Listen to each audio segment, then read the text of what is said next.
예, 수고하셨습니다. 서민석 변호사가 어떻게 그 녹취가 나오게 되었는지 저희가 잘 들었고요. 삭제되어 있었고 그걸 찾지 못했고 젊은 친구들이 그 핸드폰을 직접 최근에 들어보고 보니 그것이 클라우드에 저장되어 있다는 게 그 젊은 친구들에 의해서 확인되면서 다시 한번 이게 세상 밖으로 나오게 된 것을 보면서 이것은 하늘이 돕는 상황이다 이렇게 말씀드리고요. 아까 김현철 변호사 손을 들었었는데 말씀하시겠습니까?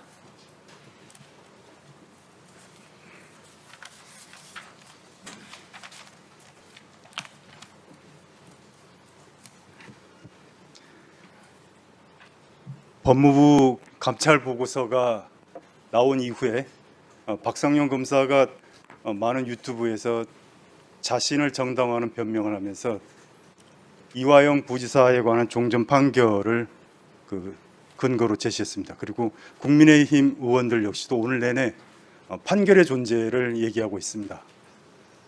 이 사건은 두 가지 측면에서 바라봐야 됩니다.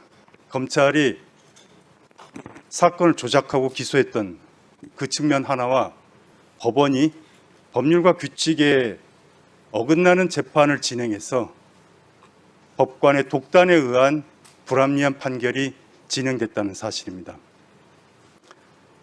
사례를 들어서 말씀드리겠습니다. 2019년 1월 17일에 쌍방울과 조선아트웨이는 1차 가계약을 체결합니다. 아까 쌍방울 내부자가 말했던 1차 계약이 그것입니다. 그리고 2월 20일 즈음에 200만 불이 제공되고 29일에 투자 유치 보고서, 나노스 IR 보고서 작성됩니다. 거기에 계약 이행 보증금 500만 불이라는 기재가 있게 됩니다. 그리고 나서 150만 불이 조선아트웨이에 지급되고 2019년 5월 12일에 드디어 본계약이 체결됩니다.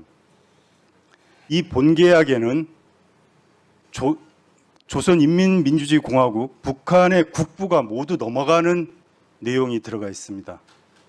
희토류를 비롯한 지하자원 모두의 채굴권, 그리고 철도산업, 에너지사업, 관광사업, 이 모든 것을 1억 달러에 넘기는 계약이 체결됩니다.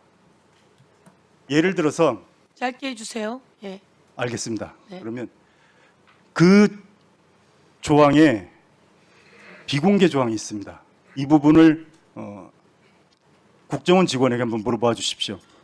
계약이 비공개였기 때문에 2019년 연말에 평양에서 공개 사업 설명회를 체결하기로 했습니다. 이것은 국정원이 발견한 사실입니다. 즉 김성태는 북한을 가야 될 이유가 있었던 것입니다. 5월 12일 계약이 비공개였기 때문에 북한에서 공개돼야지 계열사인 나노스의 주가를 띄울 수 있었던 것입니다. 만약 제가 다른 사람을 위해서 돈을 대신 줬다면 제 자신은 제 채무가 없어야 됩니다. 그런데 김성태는 자기 자신의 채무가 있었던 것입니다. 자, 김성태가 준 500만 불이 경기도를 위한 것인지 자기를 위한 것인지 구별할 수 없게 됩니다. 5월 12일자 계약 이후에 4개의 문서가 방용철 컴퓨터에서 발견됩니다. 6월 달에 후속 조치는 본계약을 구체화하는 사항을 준비하라는 지시가 있고 7월 1일자 지시사항에는 방용철이 최우선적으로 회장님의 방북 추진이라는 단어가 있습니다. 9월 26일자 협의자료에는 통일부와 접촉하여 회장님의 방북 입장 타진이라는 단어가 있습니다. 그리고 10월 2일자 방용철과 송명철의 회의록에는 평양에 방북할 사람들의 명단이 모두 기재되어 있습니다. 여기에는 경기도 인사가 한 명도 없습니다. 자, 그런데 그 사이에 2019년 9월 6일에 이재명 경기도지사는 300만 원의 벌금형 항소심 판결을 받습니다. 그 당시 모든 언론은 이재명 도지사의 정치적 생명이 끝났다고 판단했습니다. 도지사 지위가 박탈될 때였고 아니 여러분이 다 나가셨잖아요. 예. 이게 뭡니까 도대체? 이게 국정조사입니까 지금? 네. 잘못하고 있다니까요. 지금 와서 해야지. 자 정리해 주세요. 예. 네. 이제 다 이야기하셨죠? 네. 네. 다 이야기하셨죠? 네. 국정조사하는 중에 어디 갔다 오신 거예요, 지금? 여러분이 있었으면 조금 정리했을 텐데 여러분이 없으니까 이야기하고자 하는 사람들이 이야기를 충분히 들으려고 하는 거죠. 자, 됐어요. 알았어요. 그러니까 여기 자리 지키세요. 자. 보고 있으셨어요? 예. 자, 앉으세요. 자, 앉으시고요. 예, 김현철 증인 잘 들었습니다. 네, 조금만 더 하겠습니다. 아까 예. 마무리하세요. 아까- 마무리. 예. 마무리. 아니 너무 소중한 가치가 있었어요. 그러니까 9월 마무리하세요. 6일 이재명 도지사는 정치 생명이 끝나는 판결을 받았습니다.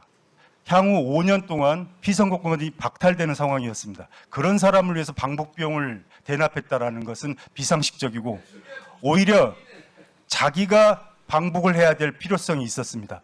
이런 문서가 있음에도 불구하고 당시 재판부는 김성태와 방용철 안부수의 말만을 증거로 채택했습니다. 아까 예.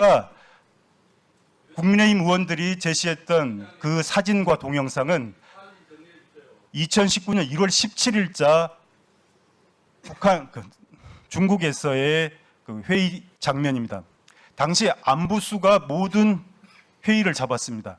국정원 직원에게 꼭 질문해 주시기 바랍니다. 2018년, 2019년에 북한과의 회의를 잡을 수 있는 사람이 누구였는지, 당시 안부수는 쌍방울과의 회의를 잡고 그리고 같은 날짜에 경기도의 회의를 잡았던 것입니다. 그 자리에 먼저 쌍방울이 계약식을 체결하고 있었던 것을 이화영 부지사와 경기도 일원이 뒤늦게 그 자리를 갔던 것이고 모르는 채로 그 자리에 앉았던 것입니다. 그래서 네. 목소리가 담겼던 것이고 네. 그날 만찬에 그렇게 우연찮게 참여했던 것입니다. 예, 이 사진이 있었습니다. 마치 이화영 부지사 그리고 경기도가 쌍방울과 사업을 같이 한 것처럼 왜곡됐던 것입니다.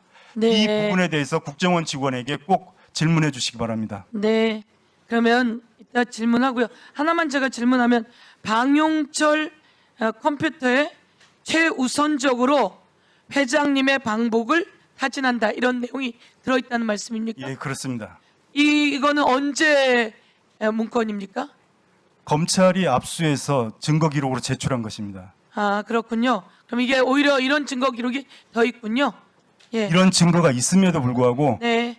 법원은 배척하는 이유를 설치하지 않고 진술만을 채택했습니다. 예, 알겠습니다. 방용철 컴퓨터에 최우선적으로 회장님의 방북 입장 타진 이렇게 써놓고서는 이렇게 있으면서 누구한테 뒤집어 씌우는 거예요? 자, 예. 1분 주십시오. 없고요. 지금 오늘 보니까 조경시 회장도 그렇고 그 당시 이제 안부수 회장도 그렇고 특히 김국훈 동북아 평화협력 네트워크 의장의 의견을 들어보면 국정원 보고도 그렇고요. 그날 필리핀에 이혼함이 없다는 사실을 다 입증하고 있는데 유일하게 지금 방용철 씨만 이혼함을 만났다라고 하는 얘기를 하고 있어요. 이건 반드시 위증입니다. 그래서 국정조사 특위 차원에서 방용철 관련된 부분에 대해서는 위증죄로 고발이 필요하다는 의견을 드립니다. 예. 박성준 의원님으로부터 방용철 증인에 대한 위증에 대한 요청이 왔습니다. 여러 가지 상황으로 판단할 때 필요하다고 요청하신 것 같고요.